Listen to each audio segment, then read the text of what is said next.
তো রেডি, একদম কালো বোনা রেডি। এখন এইখান থেকে আজকে দুপুরের খানা ফিন হলো। আমি দেখবো 400 এর মধ্যে আমি জুতা কিনতে পারি নাকি। 400 এর মধ্যে আমি জুতা পাই, তাহলে আমি ঘুম থেকে উঠে আমার সবচেয়ে পছন্দের যে তিতা পাটের শাক সেটা নিয়ে আসলাম 2 মুঠা এবং তাকে বসাই দিলাম যে এটা আমার খেতে ইচ্ছা করছে, সেটা আমার লাগবে। আমি মহারানীর মতো আমার ছেলের বিছানার মধ্যে বসে শাক করতেছি আর টিভি দেখতেছি। কি সৌভাগ্যবান দেখছেন, কি সৌভাগ্যবান, আমি মহারানী। ঠিক আছে, তবে মহারানী বিছানায় শুয়ে শুয়ে সে পাট শাক করতেছে। না, আমি হইলাম এই বাসার মহারানী, আমার ছেলের মহারানী, আমার জামাইয়ের মহারানী, আমার বাবার বাড়িতে আমি মহারানী। ঠিক আছে, আমার মায়ের মহারানী, আমার ভাইদের মহারানী। তো কবুতরের কি? কবুতরের মহারানী আমি। ঠিক আছে, এবং আমি লক্ষ্মী, এটা মানতে হবে, এটা মিথ্যা বলবো না। কে? আমি লক্ষ্মী না? তুমি লক্ষ্মী? হ্যাঁ, অবশ্যই আমি লক্ষ্মী, অবশ্যই আমি লক্ষ্মী। দেখলাম কেন, তোমার সংসারের জন্য তো করি যা করার। না, আসলে তুমি অনেক লক্ষ্মী, অনেক চিন্তাময়ী। আমার জীবন ধন্য তোমাকে পেয়ে। ধন্য আমি হয়েছি, ধন্য শুধু তোমারই প্রেমের জন্য। আচ্ছা, যাই হোক, এখন হইলো আমি রান্না বান্না করবো, পাটি শাকটা করবো। আমার সবচেয়ে বেশি ভালো লাগছে আমার বিয়ের পরে বিক্রমপুর আর কিশোরগঞ্জের খাবার কিন্তু কাছাকাছি। আমাদের কিশোরগঞ্জ আমরা এই তিতা শাকটা প্রচুর খাই, আমরা কিন্তু মিষ্টি শাক খাই না। এবং আমার বিয়ের পরও দেখছি আমার শাশুড়িকে তিতা শাকটা খাইতে, আমরা যেভাবে রান্না করি এই শাকটা বিক্রমপুরেরও সেম এভাবে খাই এই শাকটা। আমার শাশুড়ি দেখতাম, আমার ননাসকে দেখতাম। যাই হোক, আমি শাকটা করবো। এদিকে আরিয়ান গোসল করে চলে আসছে, কিন্তু আরেকটা দেখাতে পারেন একটু আমার ছেলের একটু ম্যাচুরিটি আসে নাই, সে একটু ঘুরে বাসা। আর এই তারপরে ভাইয়া রেডি হচ্ছে, আমাদের যাবে ইনশাল্লাহ। দেখি সামনে মানে কি কি করবো সবগুলোর সাথে আপনাদের সাথে শেয়ার করবো। মসজিদ মার্কেটের ভিতর দিয়ে আমরা রাস্তায় বাজার বসে, এখানে বাচ্চারা খেলাধুলা করতেছে, এদের দুষ্টামি। ওই যে সামনে দেখা যাচ্ছে, আপনারা দেখতে পাচ্ছেন কিনা, এখানে অস্থায়ী প্রতি জুম্মার সময় বাজার বসে, আমরা সেখানে যাচ্ছি।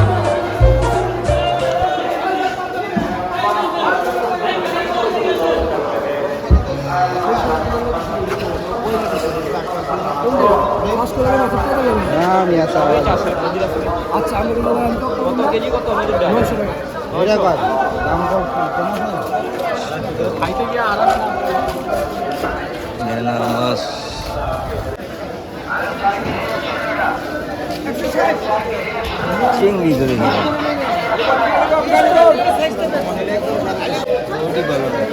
মামা চিংড়ি কত? না, চিংড়ি মাছ নাই, কই মাছ কেটে নিচ্ছি।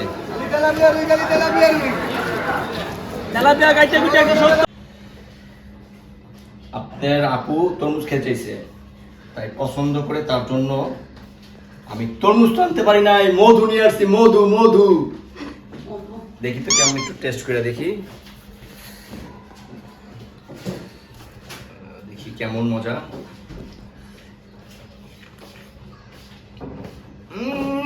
আরে দাও, আমারে দাও মধু। আমাকে দাও তো। তোমাকে কি মধু হয়েছে?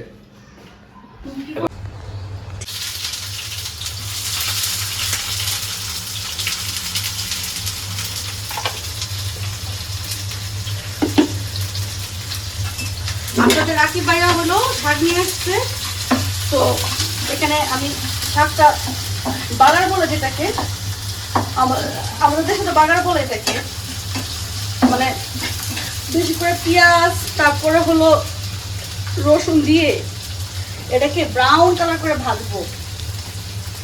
ভাজার পর শাকটাকে সুন্দর করে দিয়ে নাড়াচাড়া দিয়ে নামাবো। এটা আমার আম্মু এভাবেই করে, এবং রাকিবের আম্মা, রাকিবের আম্মাকেও দেখতাম যেভাবে করতে, এভাবে নাকি বিক্রমপুরে খায়। তো বিক্রমপুরের খাবার সাথে আমাদের খাবার কিন্তু অনেক মিল আছে কিশোরগঞ্জের।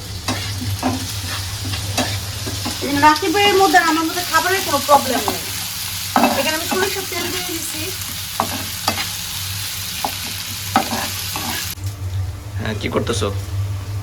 এই যে তোমার পছন্দের শাক করতেছি, তুমি এটা কাঁচা পেঁয়াজ কেটে নিও আলাদাভাবে। এটা আমার পছন্দ, তোমার পছন্দ না? আমারও পছন্দ, তোমার পছন্দ বেশি। এই যেরকম লাল লাল করে ভাজতে হবে। খেয়ে দেখবেন, একবার ট্রাই করবেন এই শাকটা এভাবে, দেখবেন কেমন হয়। ঠিক আছে, এরকম করে ট্রাই করে দেখবেন।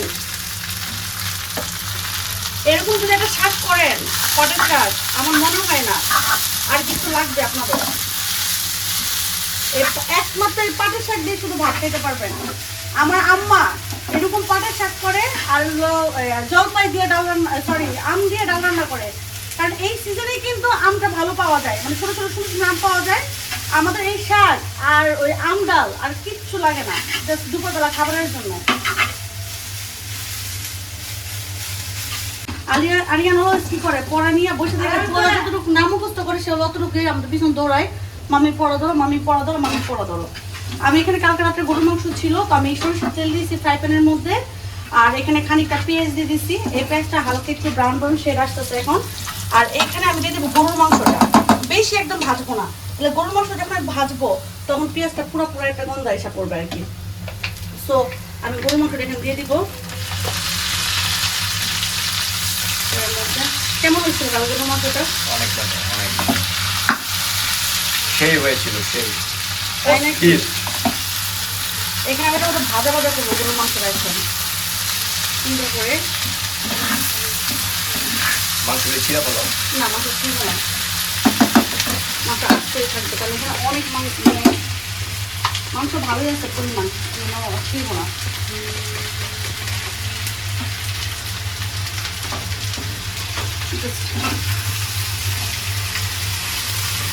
আমাদের আগে এরকম হইতো, গরুর মাংস কোরবানির সময়, এখন হয় না এটা। আম্মু কি করতো, প্রচুর গরুর মাংস রান্না করার পরে কি করতো, এটা কড়াই ছিল তখন, বড় কড়াইয়ের মধ্যে এরকম করে জ্বালাইতো, এটাকে পেঁয়াজ দিয়ে জ্বালাতে কি হতো, জিনিসটা এমনি কালো বোনা হইতো, কালো বোনা রান্না করতে হইতো না। আর আমাদের সময় বলে বলে দিয়ে রাখতো, শুকায় রাখতো, ওই যে কুফতা, ওই টাইপে আমরা এমনি চাপাই চাপাই খেতাম। কুফতা মানে এত তো ফ্রিজে রাখা যেত না, ডিপে রাখা যেত না, কুফতা ওইটা এমনি শুকাইতে থাকতো কোথায় শুকাইতো? এমনি রোদের মধ্যে, ঘরের মধ্যে এক রুমে রেখে দিত। ও আমাদের দেশে আবার পিঠা বানায়, মাংস ঝুড়া মাংসটা ওটাকে সমোসার মতো করে, মানে জাল দিয়ে কি হয়, পাতিলের মতো গলে যায় না মাংসগুলা, তখন কি করতো এটাকে, আমাদের ফ্রিজের ওরকম ব্যবস্থা ছিল না, আমরা ছোট ছিলাম, আমাদের অনেক দেরি করে ফ্রিজ কিনতে আসবো, কারণ সে বাসি খাবার খাইতে পছন্দ করতো না, যেটা সত্যি। অনেক দেরি করে ফ্রিজ কিনছে, আমার মনে হয় ফ্রিজ কিন্তু 2004 বা 5-এ এরকম পাচ্ছে। হ্যাঁ ঠিক আছে, বুঝলে গেছি, আমি জানি না কবে, মানে কত সালে নাকি আরো পরে, আমি জানি না, মানে আমার তো মাথায় নাই। 7-8 বছর বলছিল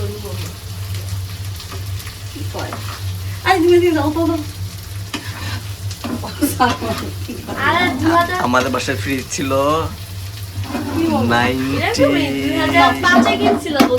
86 থেকে আমি ফ্রিজ দেখতেছি। কত? 1986। তোমার বড় লোক ছিল, আমাদের বাবার তো বড় লোক ছিল না, তো তোমায় বুঝতে হবে ম্যান। তোমার বাবা হলো ব্যবসায়ী ছিল, ঠিক আছে? তোমার বাবা যখন ব্যবসা করে, আমার বাবা তখন পড়াশোনা করে, বুঝতে পারছো? এটা বুঝতে হবে। তোমার বাবা যখন সাকসেস বিজনেসম্যান আর আমার বাবা তখন স্টুডেন্ট। যাই হোক, এটা কোনো ব্যাপার না, ঠিক আছে? এই যে আমাদের মাংস রেডি, একদম কালো বোনা রেডি। এখন এইখান থেকে আজকে দুপুরে খাওয়া ফিরে হলে দেবো। তো এখানে দেখো একটু কেমন হয়েছে, দেখেন অনেক সুন্দর হয়েছে, মশলা ছাড়া কালো বোনা। কিন্তু পেটের জন্য সবচেয়ে খারাপ। আমি তো কোনো এক্সট্রা কোনো মশলা ইউজ করি না এখানে। এই ভুনা বানিয়ে পেটের জন্য ঠিক না। Ready, final shot. Final shot.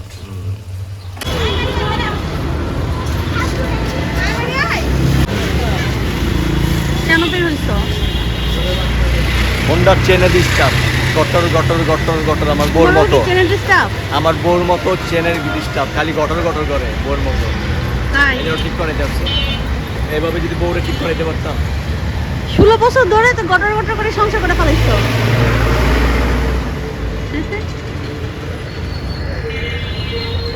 হ্যাঁ, এটা আল্লাহ করাইছে। যাই হোক, আমরা আসছি, আমরা গেছিলাম তেলের পাম্পে, তেলের পাম্পে তেল নিতে গেছিলাম, ওইখান থেকে চলে আসলাম আপনাদের রাকিব ভাই আর হুন্ডার এ করার জন্য, চেক করানোর জন্য। তোমার হুন্ডার কি উড়াইটি করে?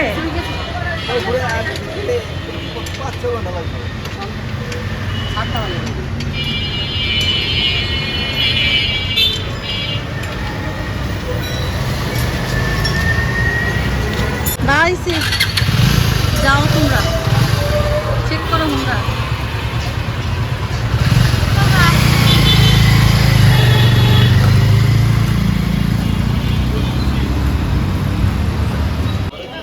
আমি হোপে আসছি, ঈদের আগে জুতা কিনতে আসছিলাম, বাট জুতার প্রাইস এতটাই ছিল যে আমি কিনতে পারি নাই।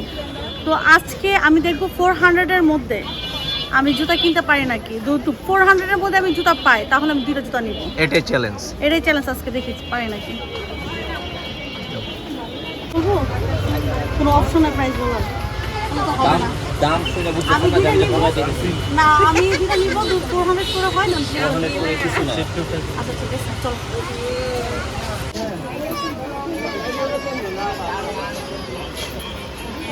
ফটো তো মনে হয় হবে না। হ্যাঁ কত এটা? রাখি, এটাও টাইট লাগে? ফটো তো হবে না আমার। রাখি, ফটো তো মনে হবে না, হয়েছে তো। এই যে সেটাই বললাম, সরি না, কেমন সুন্দর সুন্দর ভালো ক্যামেরাতে। আমি আমি বলছিলাম যে 400 দিয়ে 2টা জুতা নিব, এটা কোনোভাবেই সম্ভব না। আমি সব জুতা দোকান ঘুরে ফেলছি, আমার 500 করে নিতে হবে। তো আমি একটা পছন্দ করছি, এই জুতাটা, এই যে এটা।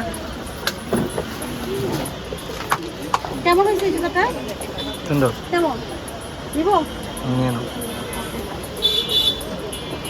অন্ধকার আর অন্ধকার, পুরুষদের সব সুযোগ সুবিধা আছে, মেয়েদের কোনো সুযোগ সুবিধা নাই, বুঝছেন? কিচ্ছু দেওয়া যায় না ভূত। একটু ওয়াশরুমে আসবো, পাবলিক সেই রাস্তার কাছে।